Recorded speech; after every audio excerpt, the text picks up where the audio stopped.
Welcome back to Carmageddon Card Chat, episode 3 with Ben Carpenter. And today I'm joined by my good friend Ethan Goulson. Hello, I'm Ethan. Great. So I want to thank you for joining me to talk about your car and just because everyone else has rejected me and you are 5th on my list.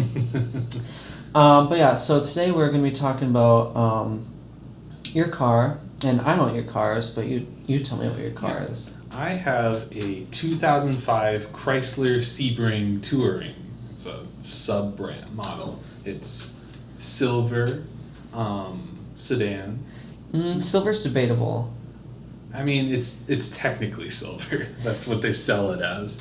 It kind of has a blue hint to it, though, in my opinion. Like a off, I don't know what kind of blue, but like a very light blue. Yeah, I could see that. I mean, it's what, like 10, 15 years old now? 18. 18 years? Yeah. So like 18, not that anyone's counting. I don't know how to count, so I'm glad you're here. Well, I'm not surprised you don't know how to count. Anyways, so I figured I want to take this time with you because I just like hearing people's stories with their cars, and I just like sharing with them information that I know about their car, and so I just kind of want people to walk away with, I don't know, I guess just knowing a little bit more about their car, and in turn I know a little bit more about them and their story. So I guess to just start off the bat, how did you come to get your car and how long have you had it? Yeah. So this is back when I first got my license when I was 16. So that's 6 years ago now at this point.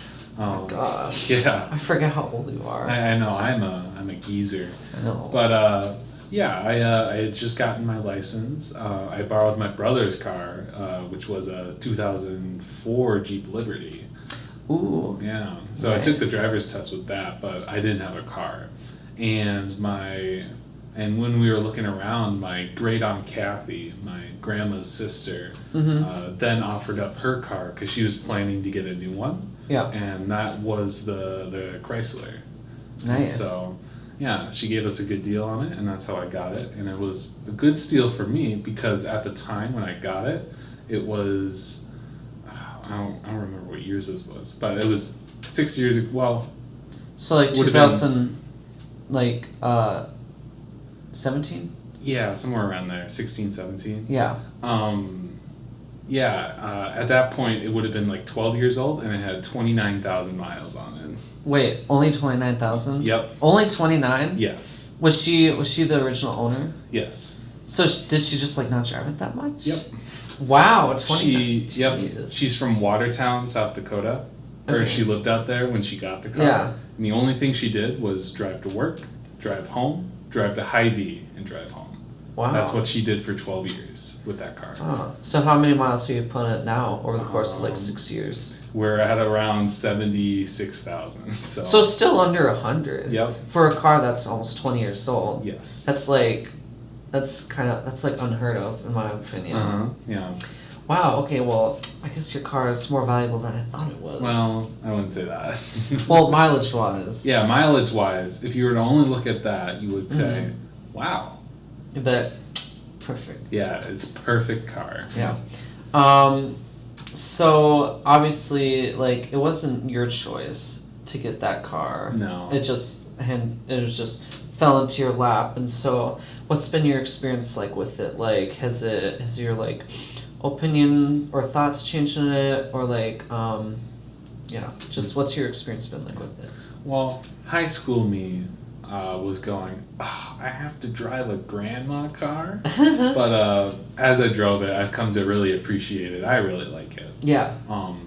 I mean, especially nowadays, there's a lot more issues starting to come up, and that's just because it's almost 20 years old. Yeah. So like, I mean, look at you. You're past 20 and you have a lot of issues. I'm like, I got so many issues, so why should I, why would the car not have it? Yeah. So. Exactly. Yeah. No, it's served me well. I've taken it on many trips, many fun adventures and memories with it. Yeah. So, So, what have been like? Have you gone on any particularly interesting sort of rides or adventures with it, or any specific memories with it that you have?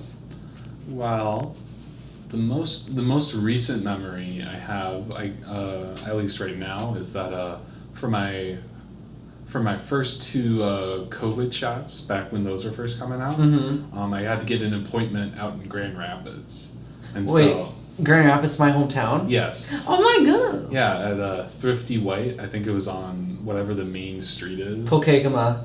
Yeah. Yeah. Or as out of towners like to say Pokegama. I'm not gonna tell you how I pronounced it to expose myself. No. Yes, Is that how you pronounced it? that was how I pronounced it. Pokegama? Yeah. That's how a lot of people... It's Pokegama. Pokegama. Pokegama. Oh, well. Yeah. Because it's named after the lake Pokegama in Grand Rapids. Okay. But anyways, so Yeah. Thrifty Way. Yeah, so I had to get an appointment out there because there's none available Yeah. in the Duluth or like surrounding area. Yeah. And so I went on a road trip with Carter out to get Yeah. the COVID shots back when those were first coming out. Out in the big old Iron Range city of Grand Rapids. Yeah. 10,000 Woo. people. Well, it's funny. One time, if you're coming from the east side, the population sign is a different number than if you're coming from the south side. Oh. Yeah. So they just must not keep the one up to date. But yeah, so driving up to Rapids, what about like, because I know you're always doing the driving during like marching band season. Yes. So, well, actually, during marching band season, we usually take buses and stuff. So I just meet up somewhere and like ride with the band. Well, like, but for small group things, like going to Canal or like going like out to eat somewhere. I see. Yeah. Well, I guess my first adventure in Duluth, way back in the olden days of 2019. Oh, so like BC before COVID? Yeah, BC. It was the fall before COVID. Oh my goodness. Yeah. The first trombone gathering was at Old Chicago in Canal Park, Duluth, and so. But when I went down there, I didn't know how like the highway worked yet. Oh. So I missed the exit for the Canal Park exit. Yeah. So I had to go all the way down to West Duluth and turn around and then go back up 35 to get to. It was probably close by the time you got back. Yeah, we were there for like 45 minutes and then left because they were closing soon. So yeah. Well, listen, Duluth, it can be very confusing if you're like new to it. Yeah. Once you get the hang of it, like figure out how like all the roads and stuff work, it's fine. Like I refuse. I will not go down there. That's fair. I understand. So now you're graduating, I don't know what I'm gonna do because now I'm gonna be the elder with the car, and the others gonna be like, "Can I get a ride for me a bit?" And I'll be like, "No," and I'll be like, "No, if you can drive us down there." Yeah, is there any sort of like interesting quirks about your car or anything that like when people get in it, they're like, "What's this?" They're like, "Why does it do this?"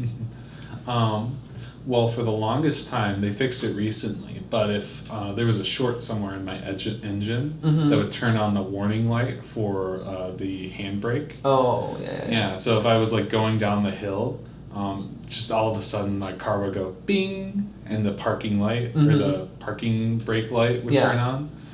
And every time that comes on, if somebody who's like not familiar with my car, oh my god, we're gonna die. Yeah, they'll start freaking out. I'm like, it's fine. My car just thinks it's parked right now. Yeah, like first time, isn't it? First time, huh?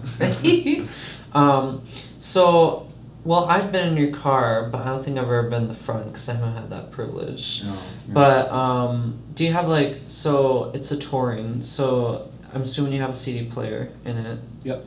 And then do you have a cassette or no? I do. You have it. Does it work or no? It does. Oh my god, okay, that is amazing because I know some other people where like they have a like CD cassette combo, but like their cassette doesn't work anymore. Oh yeah.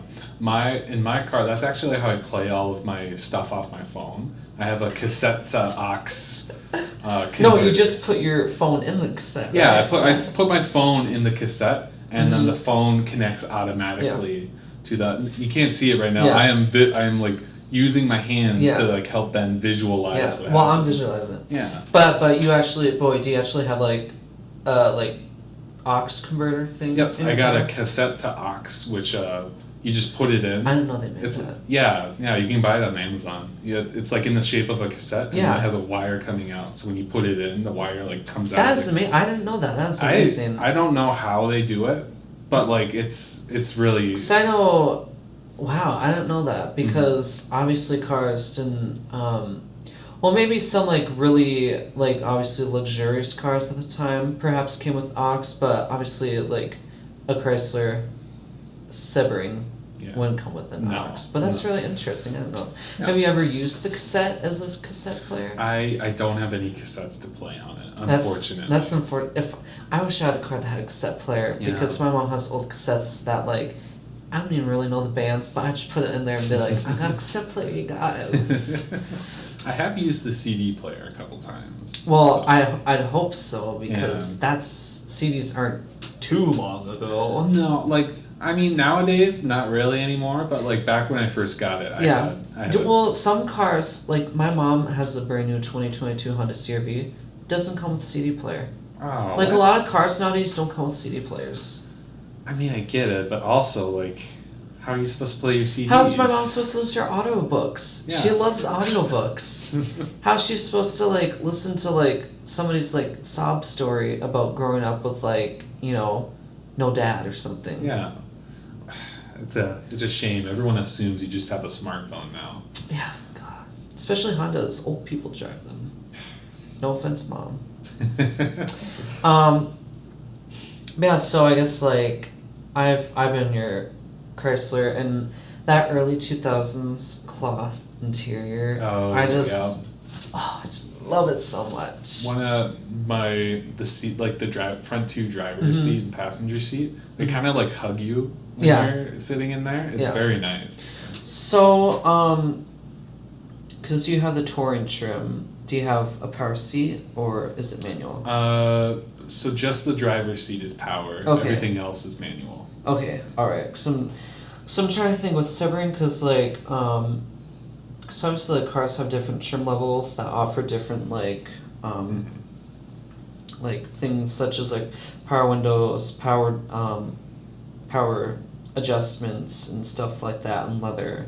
So I'm trying to think like where touring would be on there, because obviously it's not the base trim. I don't think it's the base trim. I think it's technically like the cheaper version of it, if I remember. It might. right, Well, but- actually, the touring might, because the Chrysler brand itself is okay. Because Chrysler owns obviously the Chrysler brand name. Yeah. But then there's Dodge, there's Ram, and then there's they own Jeep, and then they did own Plymouth, but Plymouth doesn't exist anymore. Mhm. And so Chrysler itself is naturally like the top of the line. Yeah. And so probably something like that, like a touring, like stuff that comes with that, probably the standard stuff in that, whereas in like a Plymouth at the time would have been upgraded stuff. And so Mhm. I'm just trying to think here, like, because I have like a Wikipedia page pulled up, that's where I get all my stuff. I mean, where else would you want to get it from? Okay, so the trim level. Let's see. The touring trim level was offered for sedan and convertible for the 2004-2006 model year for the second generation at least. And it looked like that was more towards the top, because there was the base, then there's the limited, and then there's the LX, LXI, touring, and then TSI. So it looks like it was, it looked like that touring was second from the top. But obviously somebody like, well, you said it was your Yeah, my great aunt your Kathy. great aunt who had it. So maybe she just like, maybe she could have gotten leather and like she just opted out of like some additional things, but Yeah, it's possible. I didn't hear the whole backstory of like when she first got it, so. yeah. But yeah, and so I guess I don't know. I guess any other like interesting quirks about it? Because I know. Well, I know like a couple months ago. This is an interesting quirk, but didn't you get like a flat, and you had to replace it? Oh yeah, I mean, so what happened there was that I just ran over a screw somewhere on the road. Wow, And terrible driver. it wasn't my fault. It was, I think it was, there was just like a, it wasn't even a screw. It was like a giant bolt that like fell off a car or something. Yeah. And yeah, I just ran over it, hit the treads, and I had to replace the whole tire. Jeez. Yeah. Well, I guess you gotta maybe take your driver's test again. I guess so. It's been like 6 years apparently. So Yeah. Well, I guess you just gotta be better. I'll do what I can. Okay, so the battery in your car, you said, is in an interesting place, and so tell me about that. Yeah. So at least in the car world, I'm not super deep into like mechanics, Yeah. like pages and stuff. But like what I've seen, everyone loves Chrysler for how compact and weirdly complex their engines are, and so. Yeah, Chrysler. I mean, no one's really praising it for really anything. Yeah. But my battery, if you wanna like look at the battery itself, it's you have to take off the front left, like the driver's side front tire, and then there's a little plastic panel in like the rim that you take out, and then the battery's just sitting there in the bumper. Yeah. If you want to jump it without like looking at the battery, there's like they have nodes on top, like when you open the hood that you can use. That like sort of extend to the battery. That go down to it. Well, now I gotta search up like Chrysler Sebring. Yeah. So if you want to replace the battery, You have to take off the tire. Yeah, you can technically do it yourself, but it's so much of a pain that usually I just get it done when I get an oil change or something. Yeah, first thing that popped up here was you'll find the Chrysler Sebring's battery located in the front of the driver's side front wheel. So I searched up pictures, and now it's showing me just pictures of batteries, but but like this.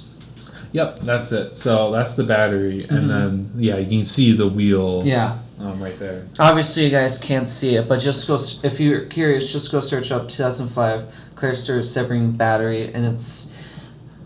Listen, Chrysler was trying to make, I guess, use of every inch of room in that engine bay. Yep, they were jamming a lot in there, I guess, and decided that the battery in the bumper was the best place for.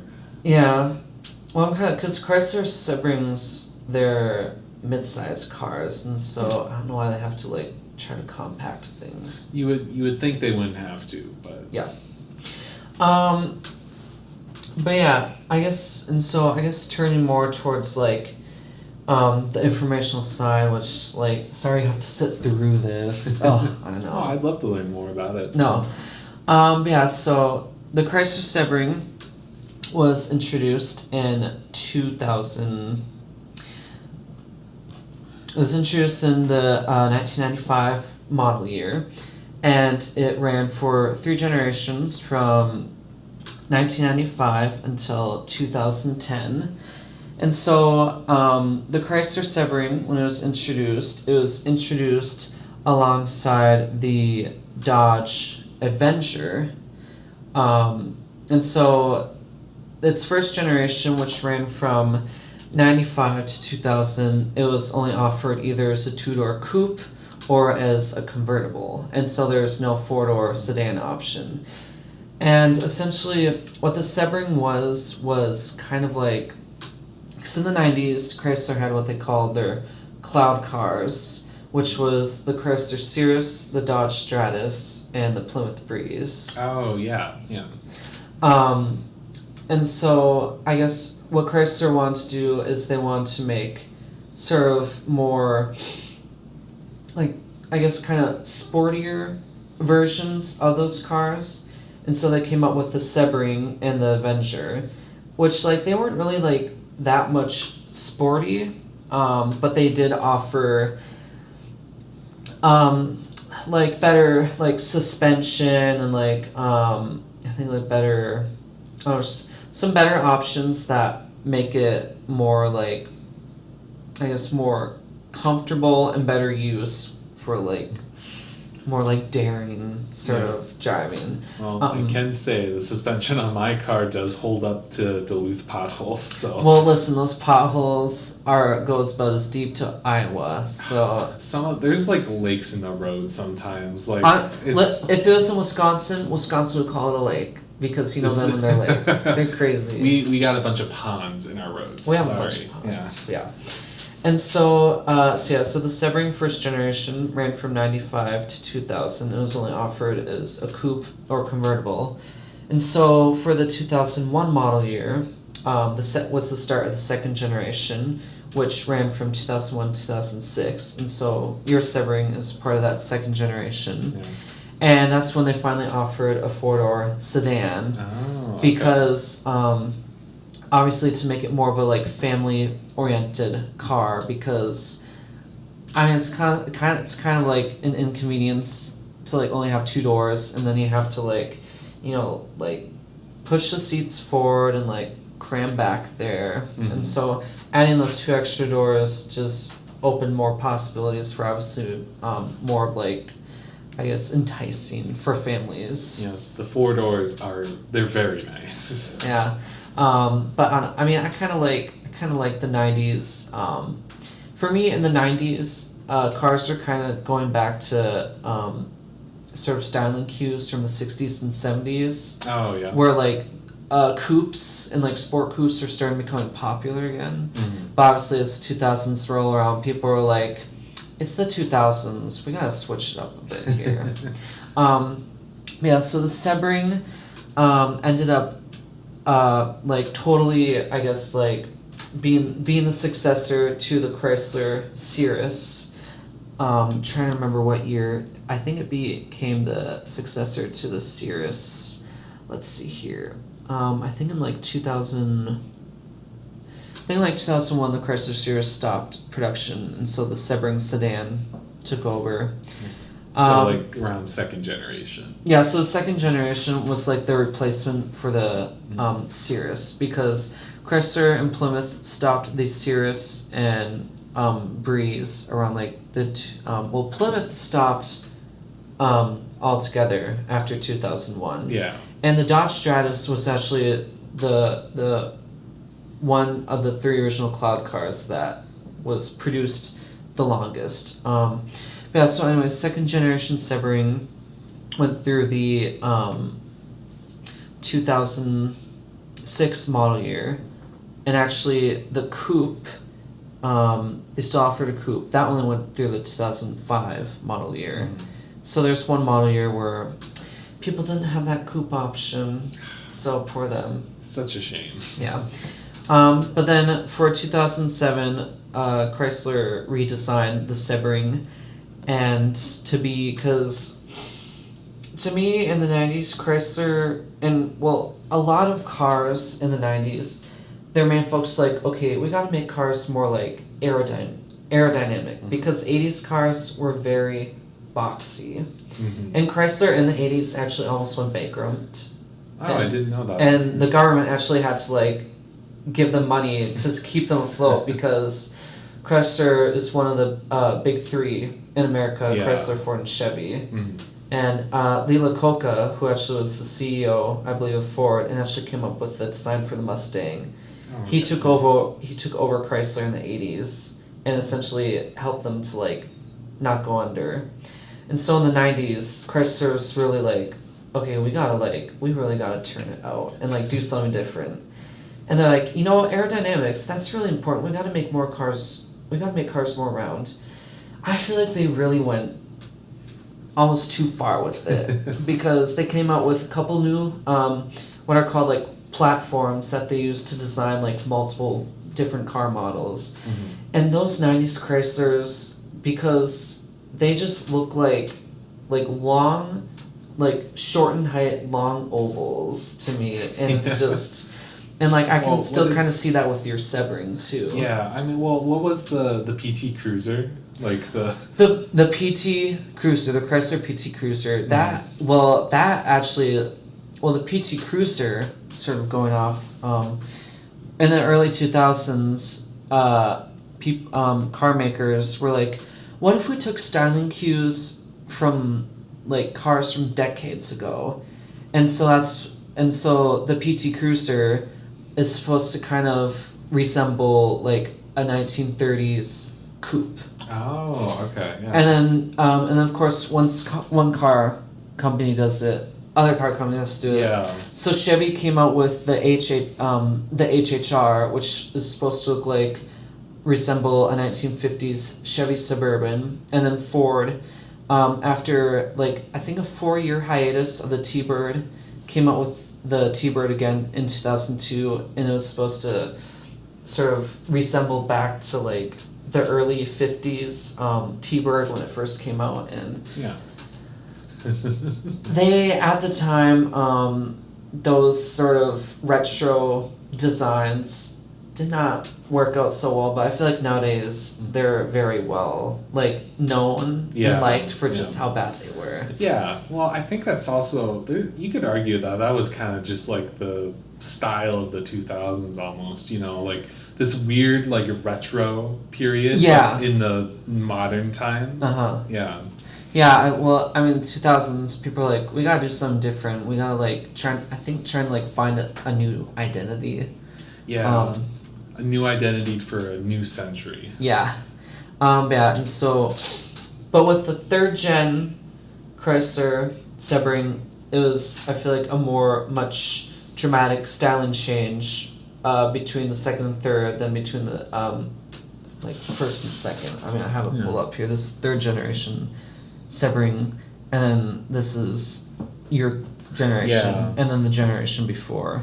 Yeah, you can see there's differences between each one. The third generation definitely has more of a traditional I say sedan styling, not so elongated, but more the height definitely, and I think I wonder, did it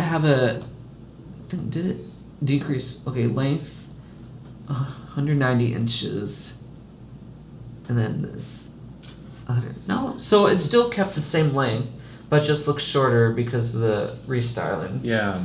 Is it taller too? Probably is. Let's see, height 59 inches. 50. Yeah, so it's 5 inches taller. Yeah. So that really can change a car up. And the 2008 too. You can if you look at a side profile of it, it's almost like a wedge from front to back, getting bigger. Yeah. But the third generation one, that's a little more evened out. If Yeah. you look at the side profile. Yeah. So for its last generation, the Sebring ran the last generation from 2007 to 2010. And they did offer a convertible again from 2008 to 2010. And so finally Chrysler, they decided to end, I guess, the Sebring and the Sebring name. And so sad. But then of course they had to replace it. And so the successor to the Chrysler Sebring was the Chrysler 200, Chrysler 200. Oh, okay. And so, so that's Justin, our friend Justin, has the Chrysler 200. And if you look at this first gen Chrysler 200, it looks very much like the same styling as the third gen Sebring. Yeah. Just a different grille, a different headlights, and just a different other styling things. And so, I find it kind of very ironic and funny. A lot of car brands do this. Well, they'll end a car and then have a replacement for it that basically looks the same as the old car, except just different restyling. And it's you're basically taking the same car but trying to rebrand it as something different. Yeah. Well, and of course consumers are going to be it's a new car. Exactly. It's a whole different thing. Well, yeah, it's a genius marketing technique of this thing's new. You need to try it. It's a new name. It has new engine options and new other stuff. Yeah. Yeah, and so I guess like talking about the 200 being the replacement, and so obviously I said the Sebring was the replacement of the Chrysler Cirrus. But I guess if you want to go back to like the grandfather of the Sebring, it would be the Chrysler LeBaron, which the Chrysler LeBaron I think is was sort of Chrysler's last like mid-size like boxy 80s styling car.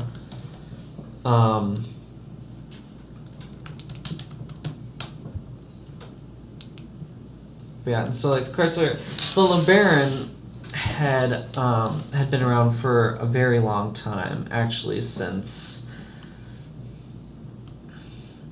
the 70s. And wow, yeah. Well, no, actually, the name goes back to the 30s. Oh, sorry. wow. But it was around. It was around for a long time. Yeah. But what I found interesting is, I guess, like if we're looking back at like origins and like names, the name Sebring is actually named after the town of Sebring, Florida, which is where the renowned endurance car race called the 12 Hours of Sebring is held. Oh, okay. And so I just find it interesting knowing like where automakers get the names for their cars. And the Sebring name actually was used another time for the Plymouth division for, I think is like a trim level for the Plymouth Satellite back in the 1970s. Okay, yeah. And so what a lot of car manufacturers do is like they'll take like they'll have a name of like a trim level of a car, and then years later we'll use it as its own model. And so like do you know like the Ford Ranger? It's a mid-sized truck. Yeah. The Ranger is its own model, but the Ranger name was originally used as a trim level for other Ford trucks back in like the 60s and 70s. Okay. So a lot of cars will like will just reuse names, but I hate it when cars reuse a name for a new car that is entirely something different than what that. Like Ford, I guess again talking about Ford, they just came out with a new truck called the Maverick. Oh yeah. Like last year. Yeah, my dad's was looking at getting one of those if he could. And the Maverick name was originally used in the 60s and 70s for a compact car. And so like I mean I think Maverick does complete opposite ends of the spectrum. Like, well, I think the name Maverick fits more for a truck. yeah. But I mean, they used it in that one Top Gun movie, so. Cut the cameras, deadass. Cut the cameras. But no. But so the Maverick back in the 70s was a subcompact and compact car and such. I actually did see. I think it was it a Maverick? I think I did see an actual 70s Ford Maverick on campus here one time. Oh, nice. I think or was it? Nope, it wasn't a Ford. I don't know. Oh, Was it a okay. Ford? I can't remember. That's not the It point. might have been a Ford Maverick. It was a 70s car, and I loved it. Yeah, well, I mean, I will say, like, even though it's a compact car, Maverick does fit the name for, like, what it looks like. Yeah, I don't know. Like, I agree that Maverick is more of a truck name, but, like, the way they designed the 1972 Ford Maverick, it does kind of fit, I think. I think actually, was it a Chevy Vega that I saw? I think it might have. Well, the Chevy Vega is actually Chevy's competitor to the Ford Maverick. Oh, okay.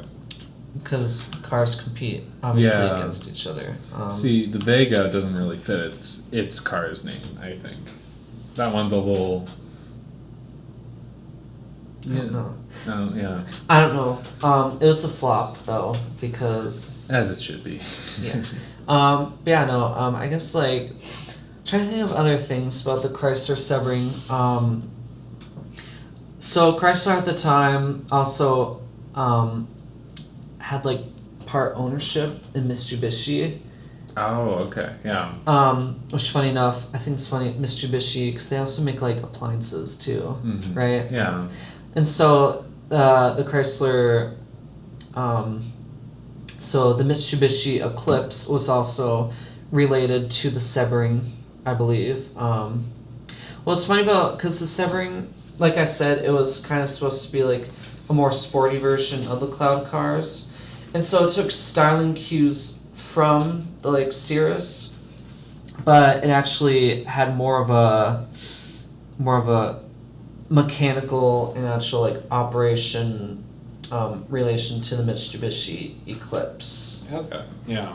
And so I think it's interesting when car companies kind of like make a Frankenstein car from like, they take cues from this car, because a lot of cars manufacturers, they just share the same mechanical and engine, and they just stick it in a different car of a different division, and they call it something else. Yeah.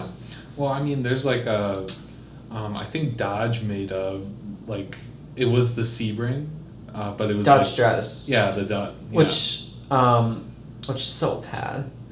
I don't know if he still. I don't know if he still. If you remember, were you around when Soap was around? Yes, last year. Did Soap graduate last year? Yes. Ah man, my memory is going in my age. Yes, last year, my freshman year, Soap was around, and I've ridden in his Dodge Stratus before. Oh yeah, no, yeah, they do that. Yeah, companies do that all the time with their cars.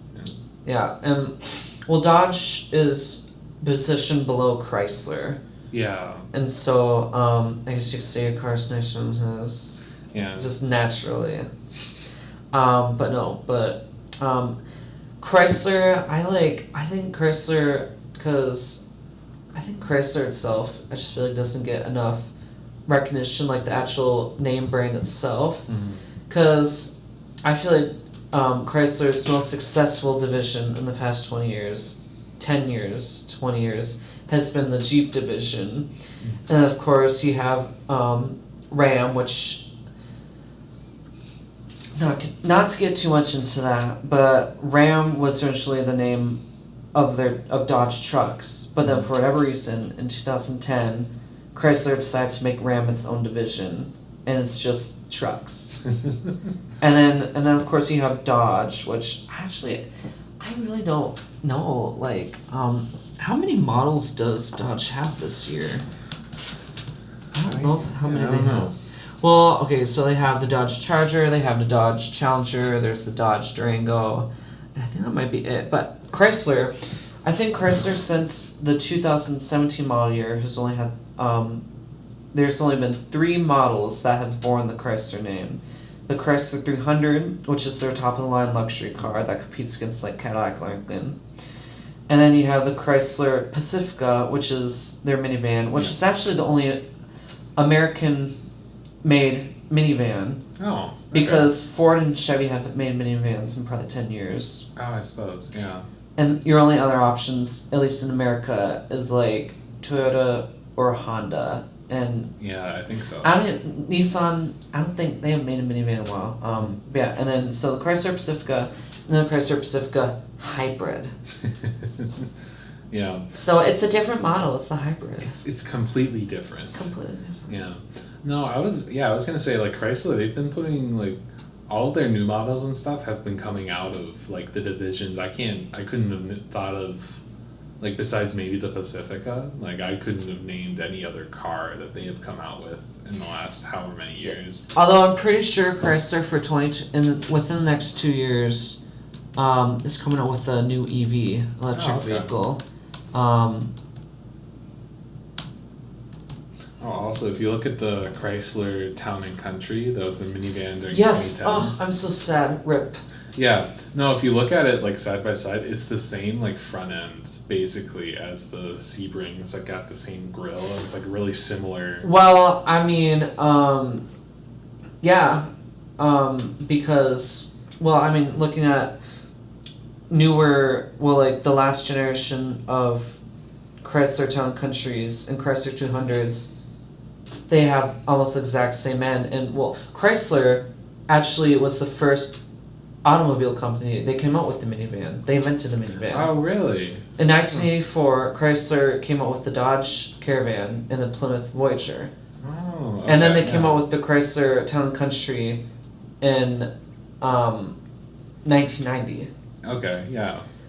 which was the first and at the time only like luxury minivan. Which to me, luxury minivan like As luxury as you can get with a minivan. I guess so. It came with the fake wood Oh, paneling. yeah, that's right. The That's fake I wood forgot panelings about in that. 1990. I also really love how minivans, like, they always give them, like, these, like, adventurous names, like the Town and Country, the Voyager, the... Well, remember your gator wife? She drown in a swamp because it was only a town No, and that was my country. third wife. Oh, your third wife. My third wife, she drowned out of the swamp car. In the swamp. But 1990 Chrysler Town and Country. That's not luxury.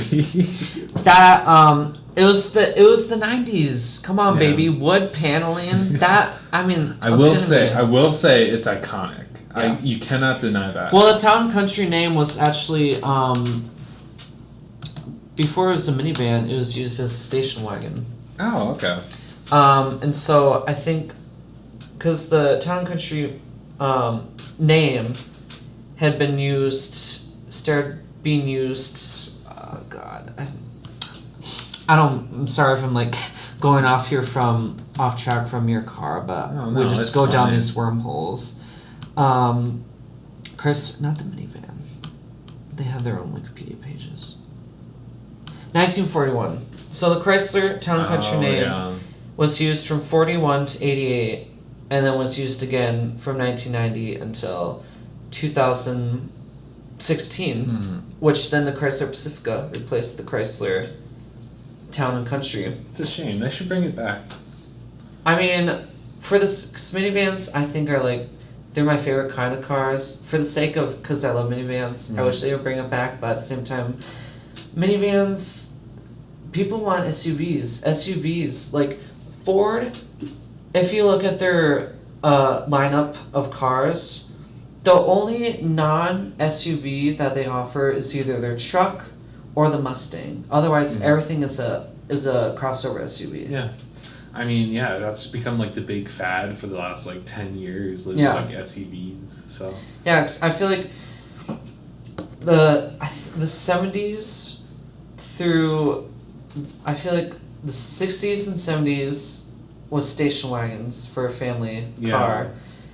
And then into the 80s, it was still station wagons, but then that's when the minivan was introduced. yeah. But people were kind of, when minivans first came out, people didn't want them because they're like, I don't want to be caught dead driving a minivan. I'd rather be driving this 20-foot long, fake wood paneled, like 20 passenger boat of a car. I don't want to be driving a minivan that is far more easy to navigate and is more garageable and has styling cues from a passenger car. Don't want that.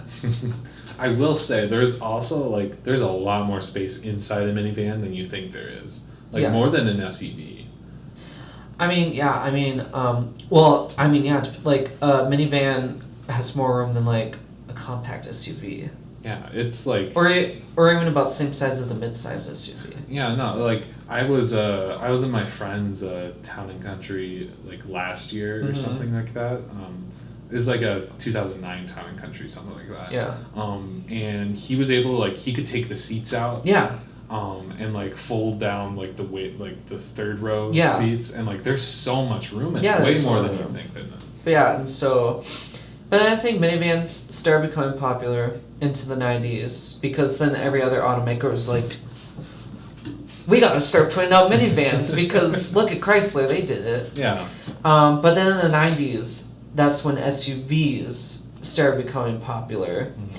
But then I think we started seeing minivans come back in the 2000s But then in the past 6 years, I'd say crossover SUVs have taken over the market. Yes, I would agree. Because there's difference between a regular SUV and a crossover SUV, and I won't get into that.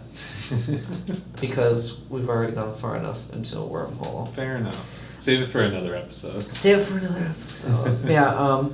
But I guess because, well, like you said, the town country looks like a Sebring, and that's because minivans were mostly based off of existing passenger cars that they already made. Like Chrysler, when they came out with the minivan, based it off what they call their K car platforms. Oh, okay. So essentially, it just took a car and then just built off that platform. They took a car and made it a van. Yeah, they took it and they pushed it in a new direction.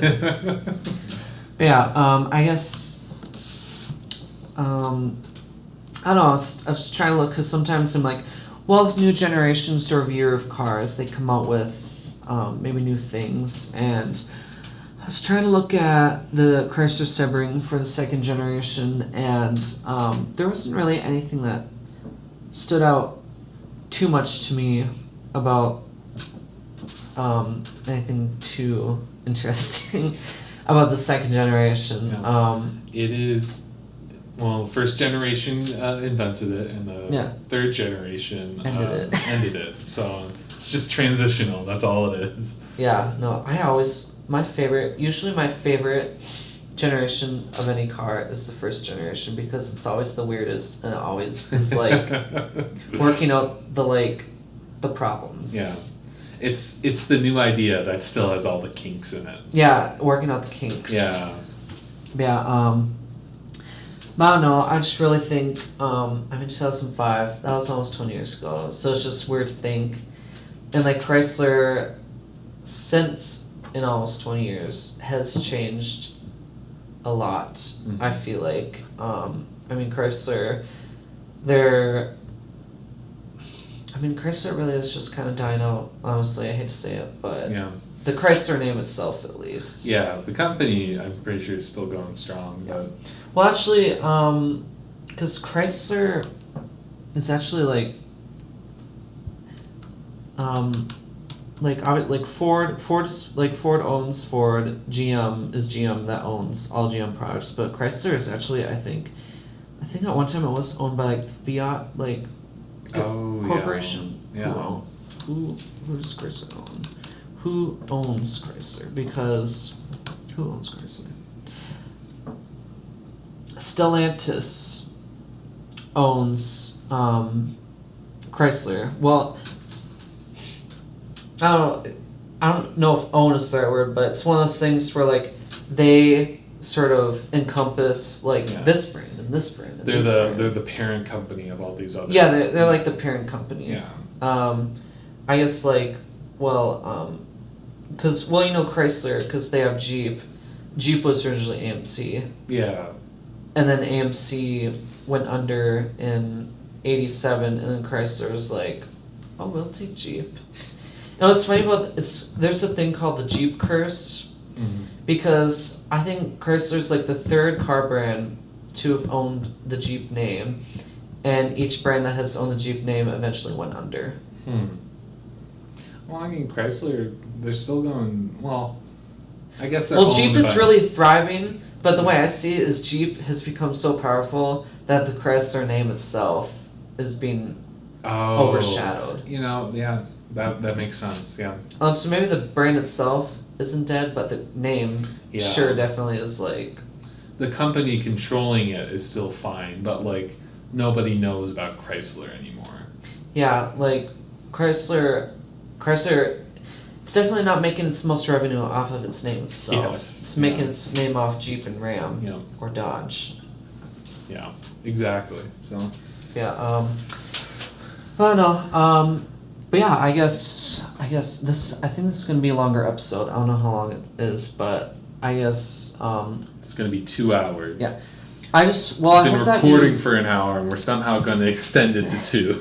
But no, I hope that you were able to take something away from this. Oh no, yeah, at least learn something. Oh yeah, no, it's interesting. I'm glad you know so much about the history of car brands and stuff because Yeah. I don't dip my toes in that all that much. So Even if we wandered off kind of from Chrysler Sebring, because I can always find a way to talk about some other car thing. yeah. Yeah, thank you so much for joining me. Oh, no problem. And when you graduate, can I get your car? I'll get back to you on that. It might. Yeah, if I get a new one, I just need to get a job first. Oh, well, get on that. All right, Soon. I'll do what I can. You know, it's not exactly up to me, but Yeah.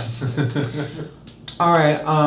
But yeah. So, anyways, for you listeners out there, go listen to my other episodes or just watch any other content on my YouTube channel. And I don't know when I'll put out another episode, but until I do, just love and appreciate cars, especially older ones, and remember that every car has its story. And if you want to share it, just let me know. Until next time, enjoy your day and just get out there and go love cars.